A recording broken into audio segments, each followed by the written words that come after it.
చెప్పండి గట్టిగా, ఏ పాలు? దీనులుగా మనం అంటే మనల్ని తలంచుకొనిచున్నాడు దేవుడు. తండ్రి, మన తండ్రికి అట్లాంటి ప్రేమ ఉంటుంది.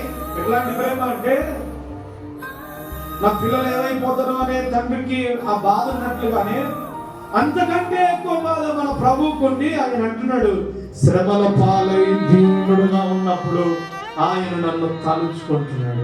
హల్లెలూయా! ఇంత గొప్ప ప్రేమ ఏ దేవుల్లో లేదు, యేసయ్యలో మాత్రమే ఉంది. హల్లెలూయా!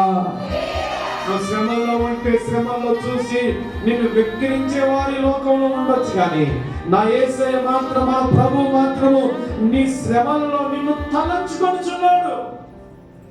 నా కుమార్తె ఇట్లయితే, నా కుమార్తె ఇట్లుంది, నా కుమార్తెకి నేను సహాయం చేయాలి, నా కుమారునికి సహాయం చేయాలని నిన్ను గురించి, ఆయన సహాయం చేయడానికి నిన్ను గురించి తను తలంచుకొనిచున్నాడు దేవుడు. హల్లెలూయా!